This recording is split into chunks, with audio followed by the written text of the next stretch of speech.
Bienvenue chez Je choisis mon chemin de vie. Voici les messages de Francis. Bonjour chers amis auditeurs. Dans cet épisode, qui sera un peu plus long que d'habitude, j'aborde un sujet assez important dans notre vie et qui est basé sur une phrase reçue de mes guides. Autorise-toi à prendre ta place en posant tes limites et en t'affirmant. Il est important que tu puisses te respecter. Mais au fait, où est notre place? Quelle place voulons-nous prendre? Est-ce pour nous-mêmes ou pour respecter le désir des autres? Et que vont dire les autres si j'ose prendre ma place?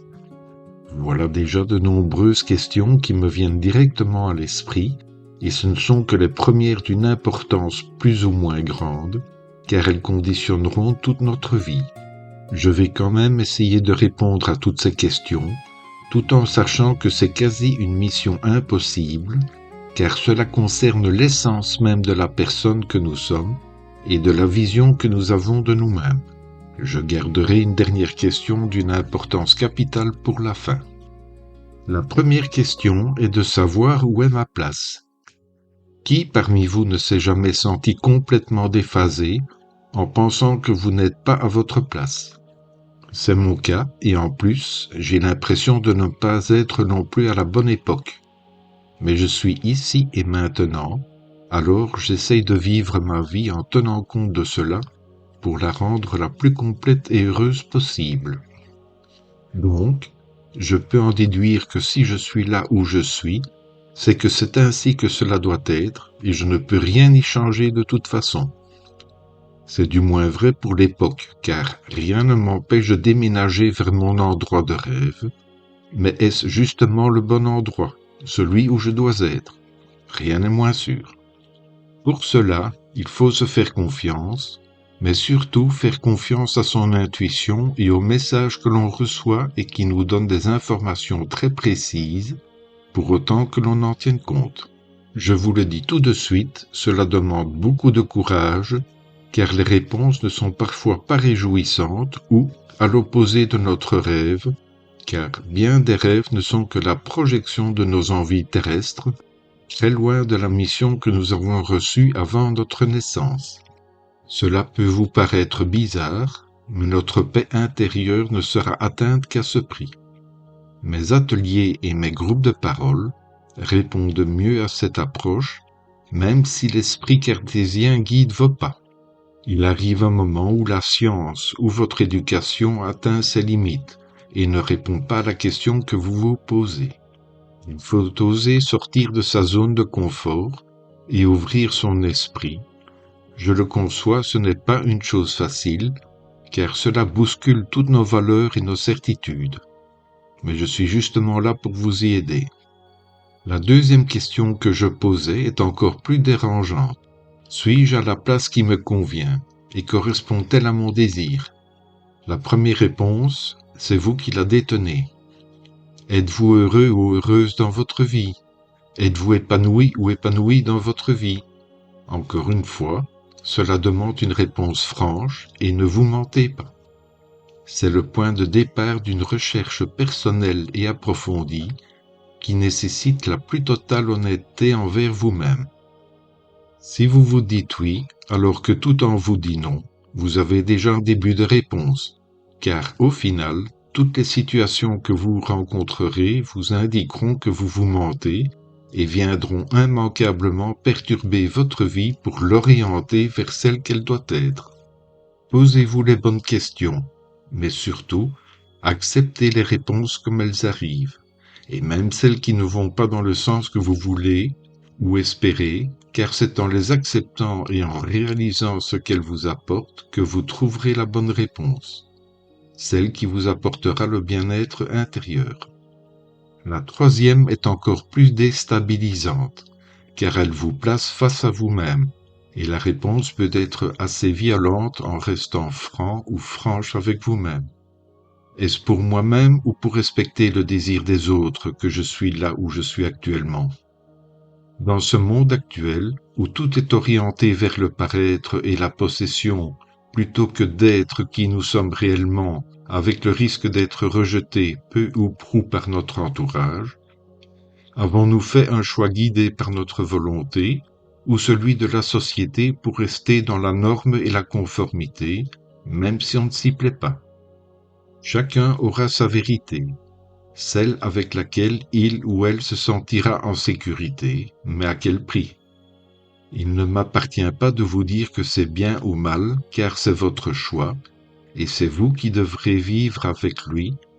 Mais pourquoi agissez-vous ainsi, surtout si ce choix vous pèse? Dites-vous bien que vous envoyez inconsciemment un message à l'univers, quel que soit votre choix, et qu'il vous répondra de la même manière. Si vous lui envoyez un message négatif par votre mal-être, il vous répondra par un message négatif, mais en vous offrant une porte de sortie, en vous indiquant la voie à suivre pour changer cela. Libre à vous de la suivre ou pas. Tandis que si vous envoyez un message positif, en ayant conscience que vous êtes là où vous devez être, ou si, du moins, vous savez vers où vous dirigez pour l'atteindre, il vous enverra des opportunités pour vous conforter dans ce choix et en vous ouvrant de multiples portes. Être à sa place ne veut pas dire que vous êtes arrivé à destination, mais seulement que vous êtes sur le bon chemin. Votre destination, vous ne l'atteindrez qu'à la fin de votre vie terrestre, car vous aurez encore des possibilités de vous égarer si vous n'y prenez pas garde. Arrive maintenant la 4e question de savoir ce que vont dire les autres si j'ose prendre ma place. Ma réponse est directe, platement dite, mais elle résume ma pensée à ce sujet. Du moins en ce qui me concerne, je m'en fous complètement. Pourquoi culpabiliser si le regard des autres ou leurs paroles marquent leur incompréhension alors que vous vous sentez bien là où vous êtes? C'est votre vie après tout. Et elle peut être dérangeante pour certains qui vous envient ou vous jalousent. La critique a toujours été facile, surtout à l'heure actuelle avec les réseaux sociaux, où des gens mal intentionnés peuvent répandre leur venin nauséabond sous le couvert de l'anonymat, pensant pouvoir ainsi faire preuve de leur puissance importante à leurs yeux, mais à leurs yeux uniquement. Le plus important est que vous vous sentiez en phase et en paix avec vous-même. Rappelez-vous bien ceci, c'est votre vie et vous êtes aux commandes. Si la période que vous vivez est difficile, elle le sera encore plus si vous écoutez les autres vous dire ce que vous devriez faire, car ils ne sont pas à votre place. Mais en plus, comme on le dit si bien, les conseilleurs ne sont pas les payeurs. Soyez à votre écoute, car vous seul savez ce qu'il y a lieu de faire pour améliorer la situation. Mais la question la plus importante à se poser est de savoir comment se respecter avant de se faire respecter. Le respect commence toujours par soi-même. Se respecter, c'est savoir dire non quand une situation ou une demande ne nous convient pas. Se respecter, c'est d'abord penser à soi avant de penser aux autres. Ce n'est pas de l'égoïsme, même si on veut prétendre le contraire. Se respecter, c'est pouvoir s'accorder des petits moments rien que pour soi, même et surtout si on vit une vie trépidante. S'oublier, c'est se manquer de respect et les regrets arriveront assez vite. Se respecter, c'est aussi ne pas culpabiliser quand quelque chose d'heureux arrive, alors que l'on ne l'attendait pas. Chacun a droit au bonheur et le mérite, car ce n'est pas une récompense.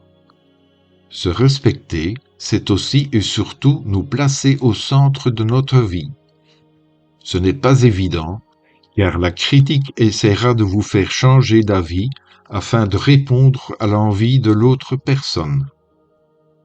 Avant de terminer ce podcast par le message reçu de mes guides, je vous envoie plein d'énergie, car avant d'être à sa place, il faut la chercher et la trouver. Et ce n'est quelquefois pas une chose aisée, mais les résultats est le plus merveilleux cadeau que la vie vous fera. Le prochain podcast aura comme message des guides Trouve une solution à la situation qui te préoccupe. C'est souvent plus utile que de lui trouver une explication. Merci mes amis pour votre écoute. N'hésitez pas à venir me rejoindre sur ma page en laissant un petit commentaire. Cela me fait toujours plaisir de vous lire, et invitez vos amis à le faire aussi, car ensemble nous sommes plus forts. Prenez bien soin de vous et de ceux qui vous sont chers. C'était Francis de Je choisis mon chemin de vie. Merci Francis. N'hésitez pas à le suivre sur sa chaîne, via sa page Facebook et son site pour les dernières infos. Je choisis mon chemin de vie vous dit à très bientôt.